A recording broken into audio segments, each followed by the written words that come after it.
So, in 1899, a city full of newsboys all around New York City formed their own labor union and led a successful strike against the newspaper companies owned by tyrant media moguls Joseph Pulitzer and William Randolph Hearst. I think it's an inspiring story about the victory of disenfranchised laborers over major corporations. And Disney seemed to think so too, when they made a whole movie musical about it in 1992. And again, when they made a Broadway musical based on that movie.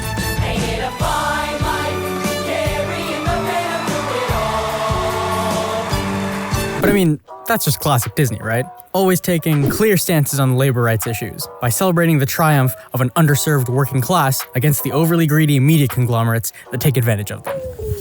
You see where I'm going with this? If you clicked on this video, you probably want to hear about the comparisons between this masterpiece and this masterpiece. So let's get to the bottom line. 2023 saw two major strikes conducted by two major Hollywood labor unions.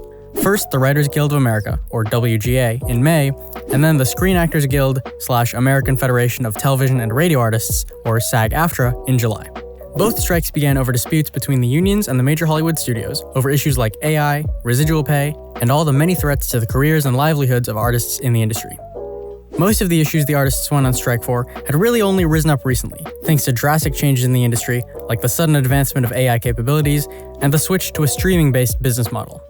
Plus, the writers and actors hadn't gone on strike together since the 60s, so this year was pretty historic. Anyway, back to Newsies. The Newsies stage show features tons of story elements that genuinely reflect some of the realities of strikes and labor disputes and of real-life labor issues in general. From realities like unionization votes and electing union leaders, to concepts like sister union solidarity and scabs, from strike captains to strike breakers, from labor rallies to law enforcement crackdowns on labor, to the influence of political support from leaders in government on the success of a strike. Yeah, to give the artists behind Newsies all the credit they all deserve, you can't deny that the musical does touch on some complex issues. It does a lot to explore the impact of media coverage on the success of a strike, like any social movement. There's a plotline about the manipulation of media coverage and the public narrative around the Newsboys strike in order to keep public opinion from swaying too far in favor of the union. And I think it even gives some really interesting commentary on the conflict, or the doubt, or the fear that some members of a labor movement might feel about the hard toll their movement can take, even if they really believe their cause is worth it. It's really good stuff.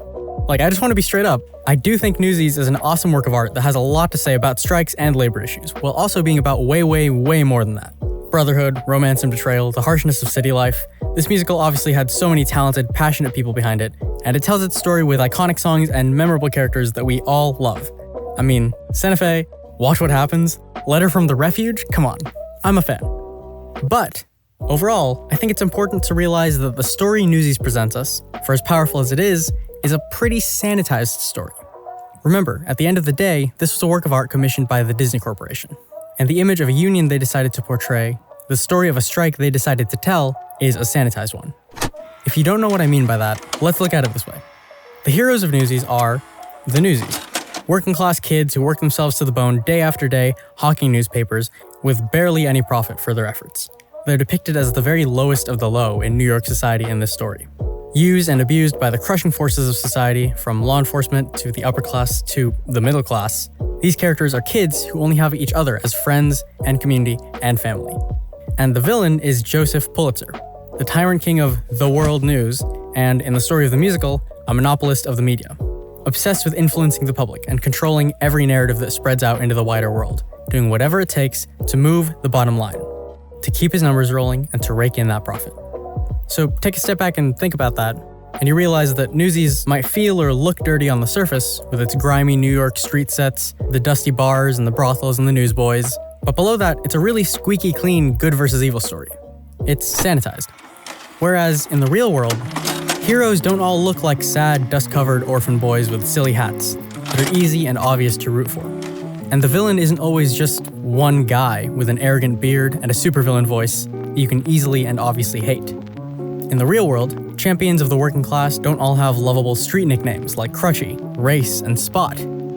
Instead, some of them have names like Sydney, Cameron, Hillary, Brandon, Sage, Marcus. 45 more minutes. Can make for 45 minutes. And in the real world, women often play a huge role in the success of labor movements, not just as union members and picketers, but as strike captains like Amel, chief negotiators like Ellen Stutzman of the WGA, even union presidents like Fran Drescher of SAG-AFTRA. Particularly the eyes of labor are upon us.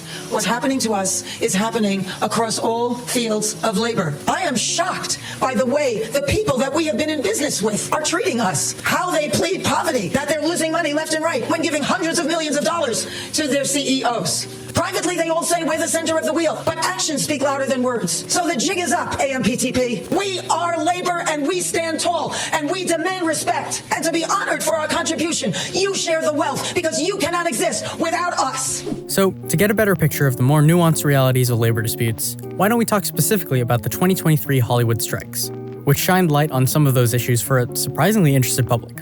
Unlike the Newsboys and Newsies, members of the WGA and SAG-AFTRA aren't all the poorest of the poor. And some people tried to use that fact to argue that the unions didn't deserve to go on strike or didn't deserve to make demands, as if just because this particular group of workers in this particular industry might not all be working class, might not all be the lowest of the low, that somehow means they don't collectively deserve livable wages, benefits and job guarantees, or basic protections against threats to their working livelihood.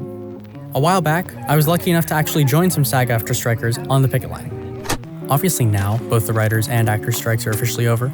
You might even think that now that all the parties were able to reach agreements to meet the artists' needs, these problems are completely solved. I mean, maybe, I don't know what you're thinking. But if you are thinking that, just don't forget, the agreements the unions reached with the AMPTP are only ever temporary. These contracts don't last forever. Negotiations on the issues that led to these strikes will have to be continually ongoing, with the way technological advancement is continually ongoing and the way corporate greed is continually ongoing. That's just the nature of these kinds of things. But anyway, you also might be thinking that I was a little bit late to release this video because I procrastinated and the strikes ended before I finished editing.